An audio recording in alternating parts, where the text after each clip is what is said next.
Simple and ಸಖತ್ತಾಗಿ restaurant type paneer butter masala ಮಾಡೋದು ಹೇಗೆ ಅಂತ ನೋಡೋಣ ಬನ್ನಿ. ಮೊದಲಿಗೆ ಒಂದು ಪಾತ್ರೆಯಲ್ಲಿ ಹಾಲನ್ನು ಚೆನ್ನಾಗಿ ಕಾಯಿಸ್ಕೊಳ್ಳೋಕೆ ಇಡಬೇಕು. ಹಾಲು ತುಂಬ ಚೆನ್ನಾಗಿ ಕಾದು ಕುದಿಬೇಕಾದ್ರೆ ಅದಕ್ಕೆ ನಿಂಬೆಹಣ್ಣು ಹಾಕ್ಬೋದು. ನಿಂಬೆಹಣ್ಣು ಇಲ್ಲ ಅಂದವರು ನಿಂಬು ಸೋಡಾ ಇದ್ದರೆ ನಿಂಬು ಸೋಡಾನು ಹಾಕ್ಕೋಬೋದು. ಚೆನ್ನಾಗಿ ಅದು ಹೀಗೆ ಕುದ್ದ ಮೇಲೆ ನೋಡಿ ಹೀಗೆ ಎಷ್ಟು ಚೆನ್ನಾಗಿ ಹಾಲೆಲ್ಲ ಒಡೆದೋಗುತ್ತೆ. ಹಾಲನ್ನು ಒಡೆದ್ಮೇಲೆ ನೋಡಿ ಹೀಗೆ ಹಾಲೆಲ್ಲ ಒಡೆದು ಪನ್ನೀರ್ ರೆಡಿಯಾಗಿದೆ. ಎಷ್ಟು ಚೆನ್ನಾಗಿ ಬಂದಿದೆ ನೋಡಿ ಪನ್ನೀರು. ಈಗ ಇದನ್ನು ಒಂದು ಬಟ್ಟೆಯಲ್ಲಿ ಹಾಕಿ ಬಸ್ಕೋಬೇಕು. ಅದನ್ನ ನೀಟಾಗಿ ನೀರೆಲ್ಲ ಹೋಗೋ ಥರ ಬಸಿದು ಒಂದು ಬಟ್ಟೆಯಲ್ಲಿ ಕಟ್ಟಿ ಇಡಬೇಕು.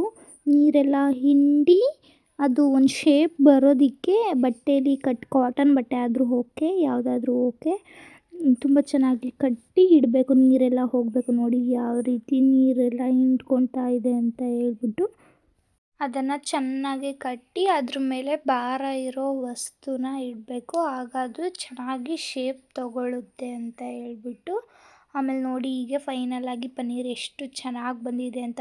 ತುಂಬ ಸ್ಮೂತಾಗಿ ಬರುತ್ತೆ. ತುಂಬ ಅಂದರೆ ತುಂಬ ಚೆನ್ನಾಗಿ ಅಂಗಡೀಲಿ ತರಿಸಿರೋದ್ಕಿಂತ ಚೆನ್ನಾಗಿ ಬರುತ್ತೆ ಪನ್ನೀರ್. ಮನೆಯಲ್ಲೇ ಮಾಡಿಕೊಂಡಾಗ ತುಂಬ ಚೆನ್ನಾಗಿ ಬಂದಿದೆ ನೋಡಿ ಎಷ್ಟು ಚೆನ್ನಾಗಿ ಬಂದಿದೆ ಸ್ಮೂತಾಗಿ. ಆಮೇಲೆ ಎಲ್ಲನೂ ಈ ಥರ ಕಟ್ ಮಾಡಿಕೊಂಡು ಒಂದು ಬಾಣಲಿಲಿ ಎಣ್ಣೆ ಹಾಕ್ಕೊಂಡು ಅದಕ್ಕೆ ಕಟ್ ಮಾಡಿರೋ ಪನ್ನೀರ್ ಹಾಕ್ಕೊಂಡು ಸ್ವಲ್ಪ ಹಾಗೆ ಹುರ್ಕೋಬೇಕು.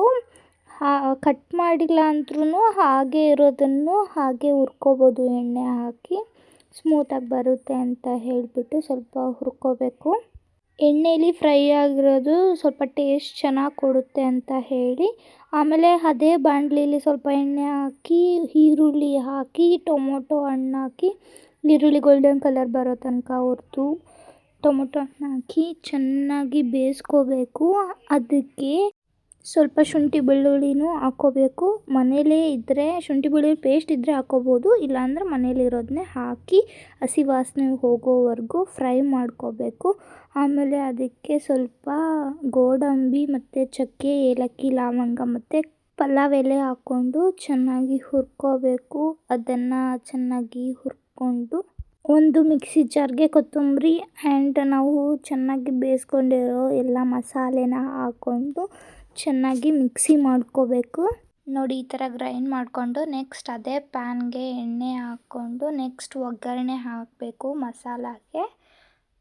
ಅದಕ್ಕೆ ಸ್ವಲ್ಪ ಸಾಸಿವೆ ಜೀರಿಗೆ ಹಾಕಿ ಈರುಳ್ಳಿ ಕರಿಬೇವು ಹಾಕ್ಕೊಂಡು ಒಗ್ಗರಣೆ ಹಾಕಿ ಆ್ಯಂಡ್ ರೆಡಿ ಮಾಡಿರೋ ಮಸಾಲಾನ ಎಲ್ಲ ಹಾಕಿ ಗ್ರೇವಿ ಅದಕ್ಕೆ ಬರೋ ಹಾಗೆ ಸ್ವಲ್ಪ ನೀರನ್ನು ಹಾಕಿಬಿಟ್ಟು ಅದಕ್ಕೆ ರುಚಿಗೆ ತಕ್ಕಷ್ಟು ಉಪ್ಪು ಹಾಕಿ ಗರಂ ಮಸಾಲ ಮತ್ತು ಸ್ವಲ್ಪ ಧನಿಯಾ ಪುಡಿ, ಸ್ವಲ್ಪ ಖಾರದ ಪುಡಿ, ನಿಮಗೆ ಮೆಣಸಿನ್ಕಾಯಿ ಬೇಕು ಅಂದರೆ ಆಗಲೇ ಗ್ರೇವಿ ಮಿಕ್ಸಿ ಮಾಡ್ಕೊಂಡ್ರಲ್ಲ ಆವಾಗಲೇ ಹುರಿಬೇಕಾದ್ರೆ ಹಾಕ್ಕೊಳ್ಳಿ. ಮೆಣಸಿನ್ಕಾಯಿ ಬೇಡ ಅಂತ ಆದರೆ ಈಗ ಖಾರದ ಪುಡಿನ ಹಾಕಿ ಬೇಕಾದರೆ ಹಾಕ್ಕೋಬೋದು, ಇಲ್ಲಾಂದರೆ ಇಲ್ಲ. ಖಾರ ತಿನ್ನೋರು, ನಾವು ಸ್ವಲ್ಪ ಖಾರ ತಿನ್ನಲ್ಲ, ಸೊ ಹಾಗಾಗಿ ನಾವು ಸ್ವಲ್ಪ ಖಾರದ ಪುಡಿನೇ ಹಾಕ್ಕೊಂಡಿದ್ದೀವಿ. ಅದೆಲ್ಲ ಹಾಕ್ಕೊಂಬಿಟ್ಟು ಅದು ಎಣ್ಣೆ ಬಿಡೋ ತನಕ ಚೆನ್ನಾಗಿ ಕುದಿಸ್ಬೇಕು. ಅದಕ್ಕೆ ಪನ್ನೀರ್ ಹಾಕಿ ಮಿಕ್ಸ್ ಮಾಡಿ ಗ್ರೇವಿ ಎಣ್ಣೆ ಬಿಟ್ಕೊಳ್ಳೋವರೆಗೂ ಚೆನ್ನಾಗಿ ಬೇಯಿಸ್ಬೇಕು. ಪನ್ನೀರ್ ಜೊತೆ ಹುರ್ಕೊಂಡಿರೋ ಪನ್ನೀರನ್ನೂ ಹಾಕಿದೆ ನೋಡಿ ಎಷ್ಟು ಚೆನ್ನಾಗಾಗಿದೆ ಅಂತ ಹೇಳ್ಬಿಟ್ಟು. ಅದೆಲ್ಲ ಬೆಂದ ಮೇಲೆ ಹೀಗಿರುತ್ತೆ ಫೈನಲ್ ಲುಕ್. ಅದಕ್ಕೆ ಕೊತ್ತಂಬರಿ ಎಲ್ಲ ಹಾಕಿಬಿಟ್ಟು ಚೆನ್ನಾಗಿ ಪರೋಟ ಆರ್ ಚಪಾತಿ ಜೊತೆ ತಿಂದರೆ ತುಂಬ ಚೆನ್ನಾಗಿರುತ್ತೆ. ಹೀಗೆ ಹೆಚ್ಚಿನ ವೀಡಿಯೋಗಳಿಗಾಗಿ, ರೆಸಿಪಿಗಳಿಗಾಗಿ ನನ್ನ ಚಾನಲ್ನ ಸಬ್ಸ್ಕ್ರೈಬ್ ಮಾಡ್ಕೊಳ್ಳಿ ಅಂತ ಹೇಳ್ತೀನಿ.